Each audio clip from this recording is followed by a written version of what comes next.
We will now begin the assessment of the skin, hair, and nails. But before we begin, we have to make sure we gather all of the equipment that we need. This will include a woods lamp, a simple light, such as this pen light here, a magnifying glass, and also a flexible ruler with centimeter dimensions on one side. We also want to make sure that the patient is placed in a room that is well lit, or, if possible, use daylight, preferentially, in order to decipher different pigmentations and colors of the skin, as it is better seen in this type of light. Now, normally we would have the patient lying down flat, and we need to make sure that whenever the patient or whenever we are done assessing a certain portion of the patient's body, we make sure that we redrape that patient for warmth and for modesty for the patient. Okay, now let's go ahead and begin.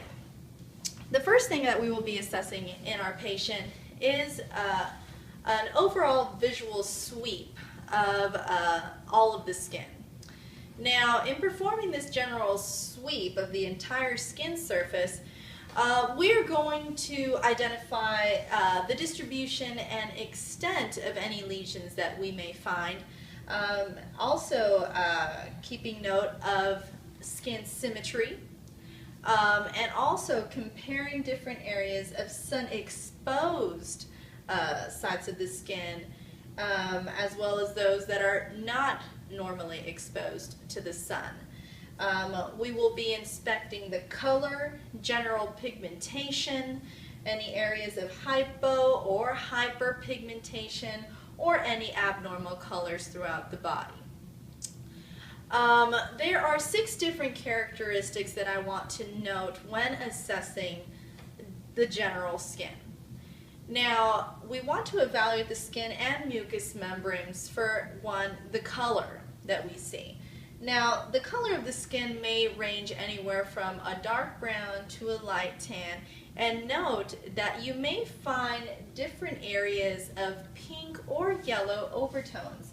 In this particular patient, we find that he has pink overtones around his face, around his neck, and along his sternum. These are all normal findings. Now, the second characteristic we would like to note is that of uniformity. Now, uniformity specifically has to do with the color of the skin. Making sure that there are no areas of discoloration, such as we noted earlier, of hypo or hyperpigmentation. No localized sites of differences in color. Now, also note that individuals may have some darkened areas that are normally exposed to the sun and are darker. More so, we normally find these areas along the knees and the elbows. So ensure that, or make sure that you know that these findings are normal. The third characteristic of note is that of the thickness of the skin. Now, in palpating the skin, one can determine different areas of thickness. Now, note that normally we will find that along the eyelids is where the thinnest areas of our skin are located, as opposed to other areas that maybe are exposed to more pressure and rubbing, such as the palms of our hands and also the soles of our feet. These are all normal findings. Now, the fourth characteristic of note is that of symmetry.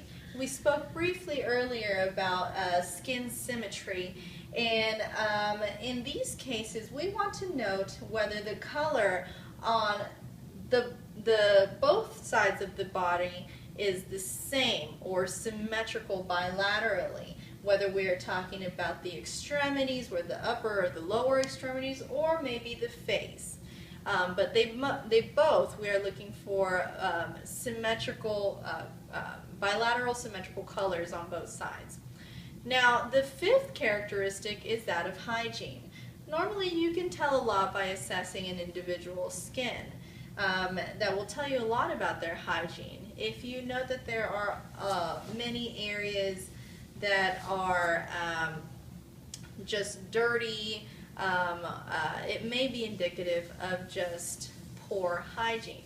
and maybe these individuals may need a little bit of teaching in the importance of having good hygiene.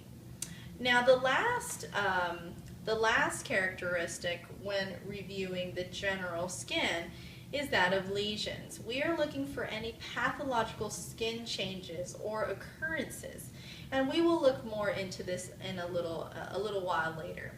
Now, we have now spoken about inspecting the skin overall. Now, let's talk about now palpating the skin and what to look for. Now, during inspection of the skin and its palpation, we are looking for 5 different characteristics when reviewing this. Now, the first one would be noting the moisture of the skin when we touch it. Now, we are looking for anything abnormal, such as dryness, scaling, maybe clammy skin, clammy or diaphoretic skin. Those are all abnormal findings.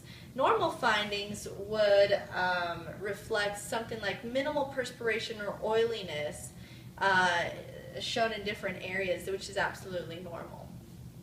Now also, we're looking at the temperature of the skin. Upon touching this patient, he feels warm. Now other patients may feel a little cool to the touch. Just as long as this temperature is symmetrical bilaterally, this is also a normal finding, and as long as these temperatures are not extreme. The third characteristic of note is the texture of the skin. Now when we feel the texture of the skin, we're looking to see if it's smooth, if it's soft, and if it's even.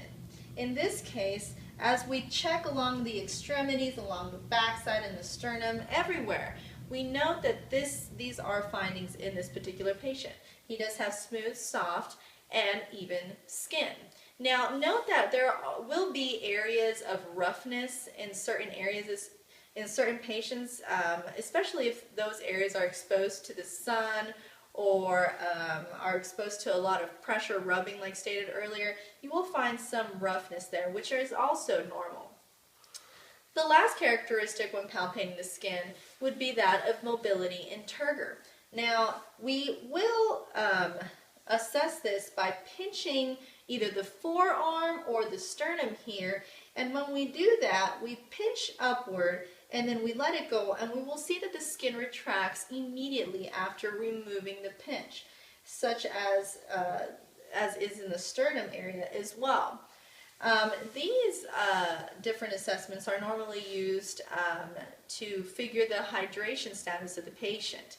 A lot of elderly patients are commonly noted to be dehydrated and have poor skin turgor, so that when you pinch their skin, it kind of tenses there for a while before it retracts back into its normal state. So these are different ways that we can assess the skin and possibly assess hydration status amongst other different issues or problems forming systemically.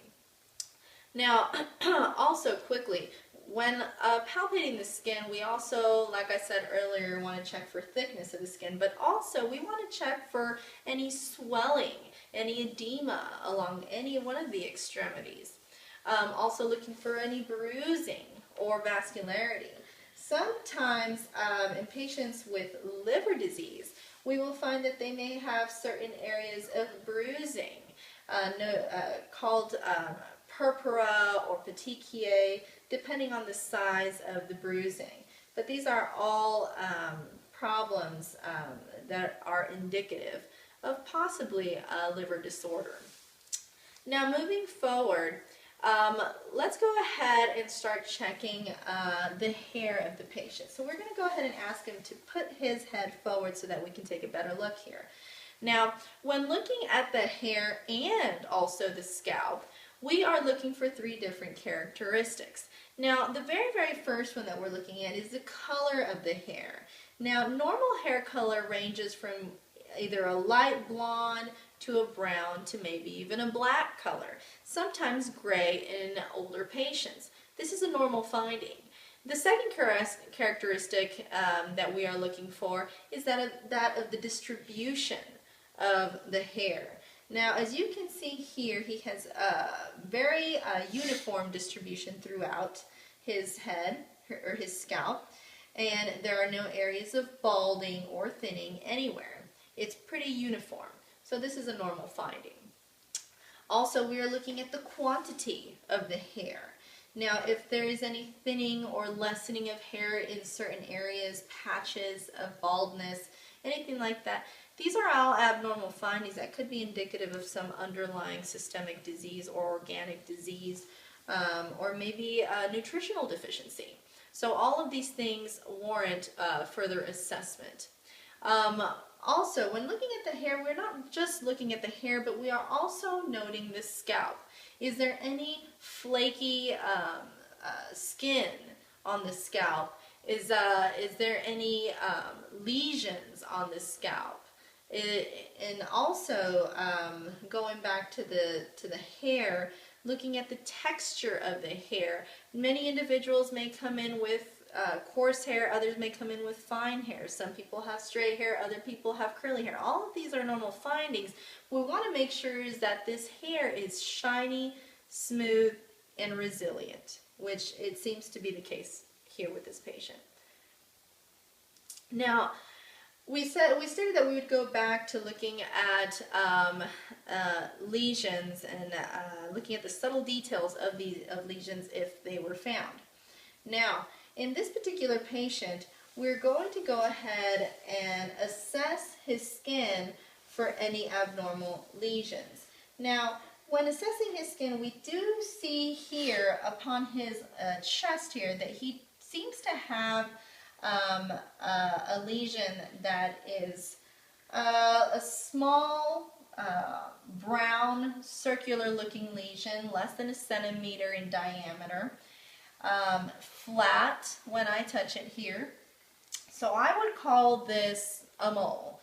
And due to its appearance and its texture, I would say this is a regular non-malignant type of mole or macule because it is flat.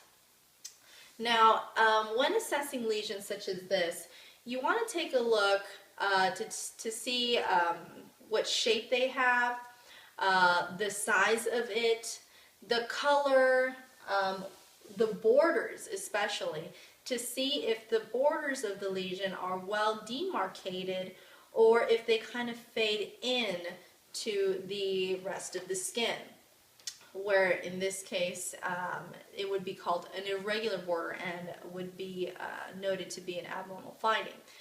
The texture is also important to note, as well as if this lesion maybe has an elevation or maybe even a depression. In cases, there are some lesions that are very, very small and may be difficult to view. Thus, we use a magnifying glass to be able to see them or observe them a little bit better. So in this case, this patient does have this mole here, and when assessing his backside, it seems that he has them throughout his back and even alongside the torso here.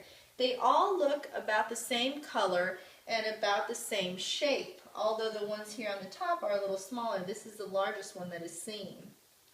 So the patient should be educated to take special consideration to check these moles to make sure that they do not change in any size, shape, or in any other way, and if so, to contact a clinician promptly.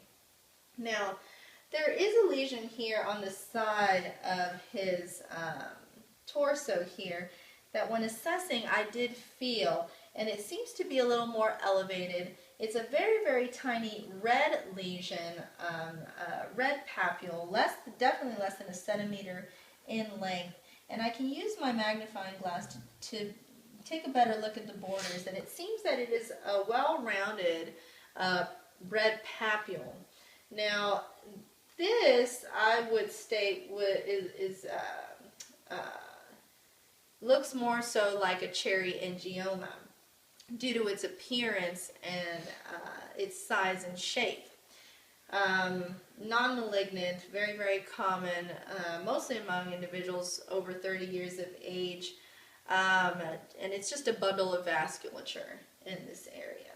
But this also must be just assessed by the patient on a monthly basis to ensure that it does not change in size, shape, or color. Okay, so there is an acronym that is used in many cases by clinicians to assess lesions and check for abnormalities. This acronym is referred to as the A, B, C, D, and E acronym. Now, the A in the acronym has to do with asymmetry. When you're looking at a lesion, you want to check to see if you were to fold this lesion in half, would both sides be symmetrical and fold upon themselves? In that case, it would be symmetrical. In an asymmetrical lesion, that is when you begin to warrant further assessment, as it is an abnormal finding. The B in that acronym has to do with the borders. Like I stated earlier, in this case, I can very well see where the lesion ends. The borders are very well outlined. In certain cases, some lesions may fade into the rest of the skin and thus is called an irregular border, and thus also warrants further assessment as it is an abnormal finding. The C in the acronym has to do with the color of the lesion. Now, as I stated earlier, in this case, this is about a brown, tannish looking mole, as well as all the other ones that are throughout his back and his torso. These are normal colors for moles.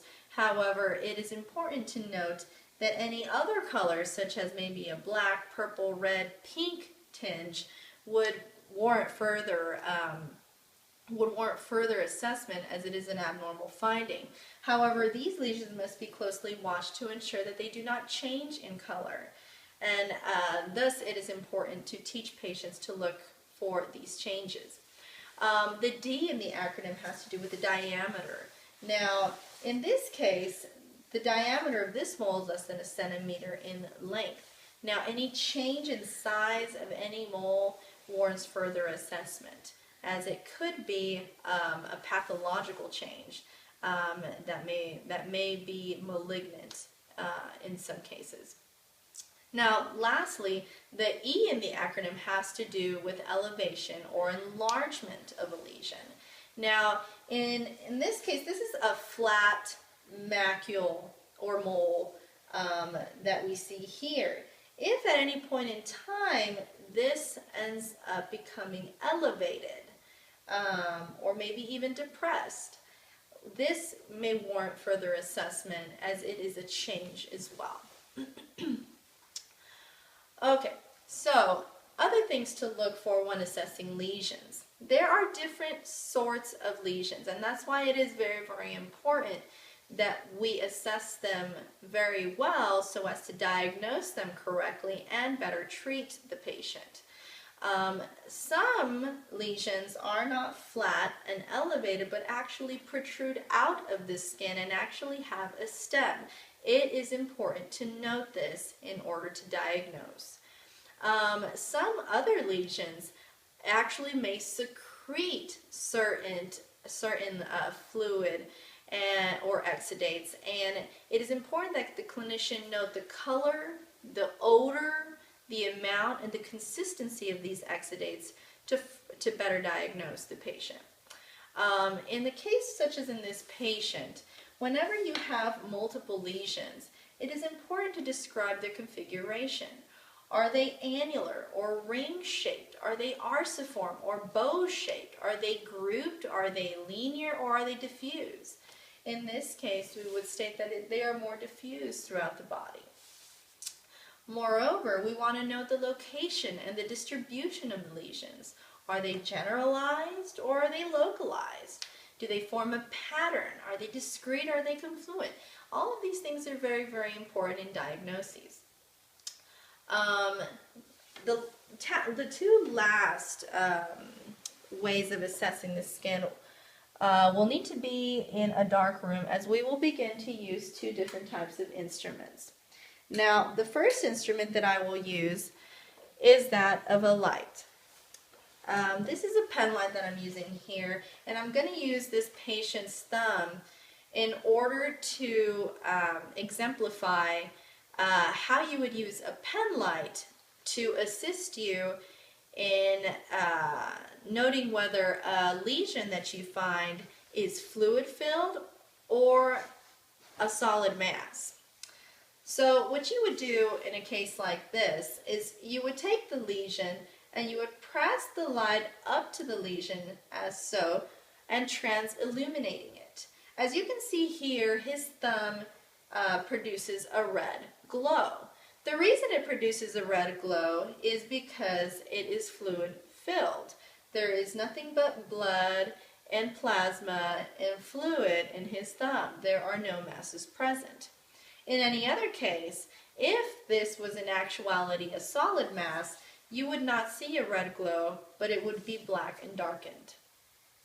Now, that is one way that individuals sometimes use the light to be able to decipher between maybe an abscess or a fluid-filled cyst from maybe a solid mass that could be indicative of a cancer. Now, moving forward, we are going to be using what is called a Woods lamp here. Now, we're going to go ahead and turn this on, and as you can see, it is purple in color. Now, when using this type of lamp, we press it or put it close to the patient's skin in order to take a better look at some hyperpigmented or hypopigmented areas. In the case with this patient, we can go from head to toe and just slowly look at different areas to see if there are differences in skin pigmentation. Now, in some cases, we will find that the light fluoresces about a yellow or green color along the skin. If you are to find a yellow or green fluorescence on the skin, that would be indicative of a fungal infection. Now, that is very helpful because sometimes those types of infections are unable to be seen with the naked eye. Now, let's move forward and begin to assess this patient's nails.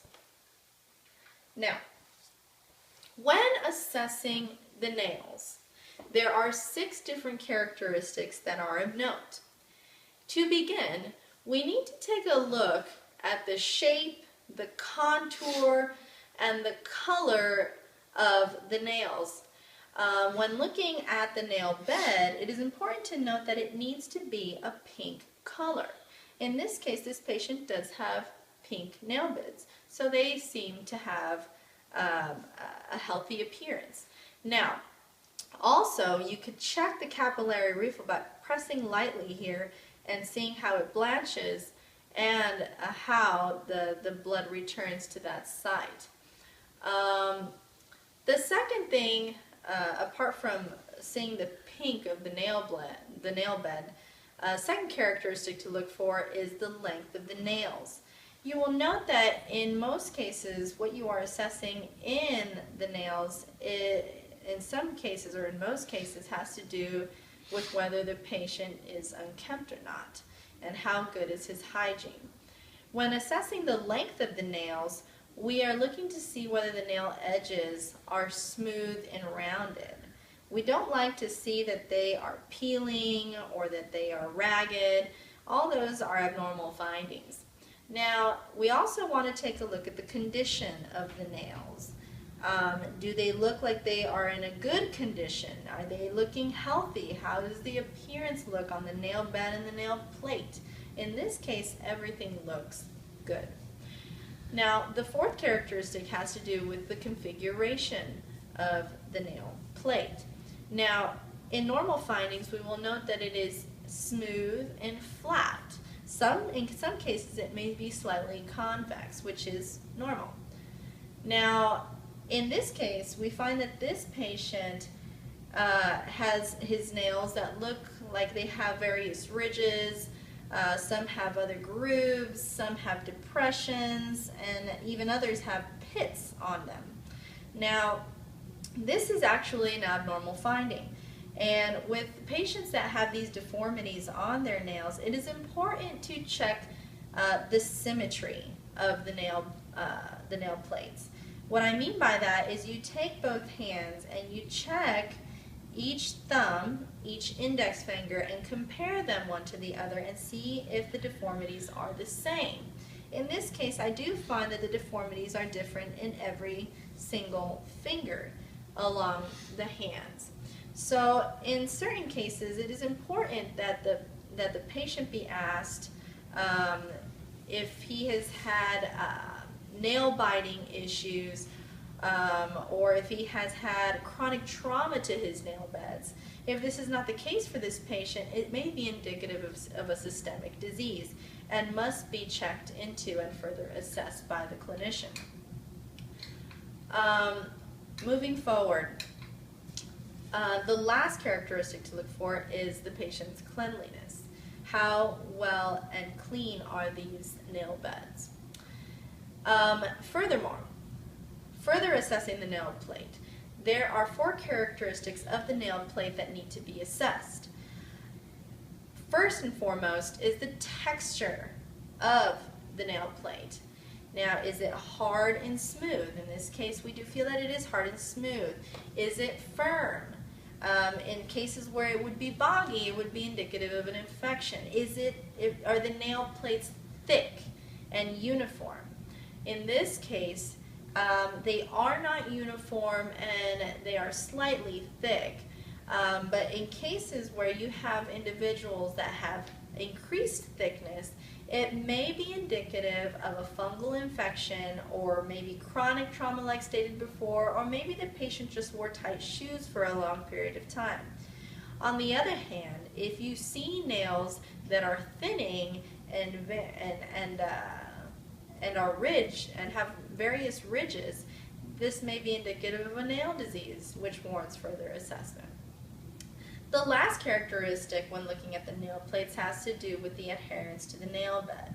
Now, I can use my thumb to push up on this nail, and if I feel that it is coming up, that would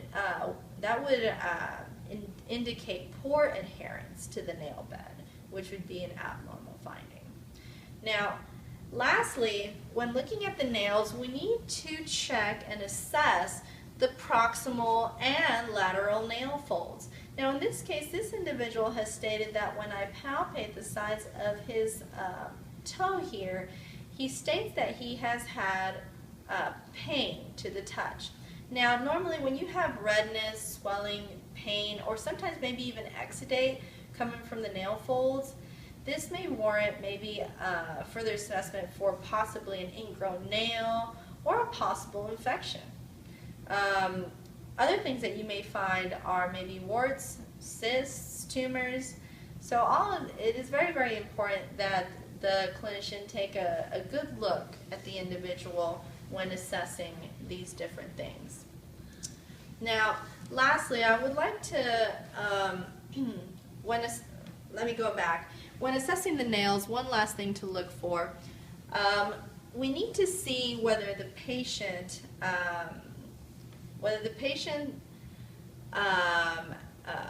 nail base angle is within normal limits. How do we do this? Well, we take our ruler that we were speaking of earlier, and we go ahead and ask the patient to go ahead and place his finger straight, just as so. And what we do is we take our ruler and we go ahead and measure here, placing the ruler right over the nail bed and the dorsal surface of the finger, and measure the angle of that nail bed, or the nail base. If we find that it is 160 degrees, that would be a normal finding. In this case, it is a normal finding. If you would find that the curvature provides for 180 degrees or more, then that would be indicative of possibly some cardiopulmonary disease or disorder. Many individuals that suffer from COPD or other pulmonary issues may many times find themselves with that clubbing due to a lack of oxygenation. or vascular disease. Now, moving forward towards the last topic, I would like to touch on the importance of teaching patients of performing self-skin exams. Now, patients need to be aware of how to assess their different lesions, such as in this case with this patient and his moles and his cherry angioma, to ensure that they are knowledgeable of how these lesions could change over time and the possibility that they could become malignant. And they need to refer to clinicians for further treatment if this is so. The A, B, C, D, and E acronym mentioned earlier is a very useful acronym used by clinicians and taught to patients that has helped or assisted in the observance of changes in skin lesions. Now, patients should be taught that they must assess their skin at least monthly. And some ways of doing this, or one way of doing this, is to stand in front of a full-length mirror, ask the patient to remain fully unclothed, examine his palms as well as his fingers, examine his the dorsal portion of his hands and in between his fingers for any abnormalities or changes in lesions seen before. Also, it is important that he stand in front of the mirror and place his arms out and notice if there are any lesions amongst the forearms or maybe the underarms that are maybe harder to see without a mirror. And then also assess the full length of his body, including the inner arms, the front of the thighs, and also his legs. When this has been completed, we can ask the patient to turn around and also assess the sides of his body or his flanks to ensure there is nothing there of note. When this has been done, he can turn completely around and assess his back using a handheld mirror. When using that handheld mirror, he can further assess the back of his scalp, his hair, the sides of his scalp and hair, also noting his back and also his upper thighs and his buttocks for any changes that may be harder to see without a mirror. When done, the patient can sit down and also use that handheld mirror to observe the lower portions of his feet or his soles for any abnormalities. This concludes our assessment of the hair, skin, and nails. I hope you enjoyed it.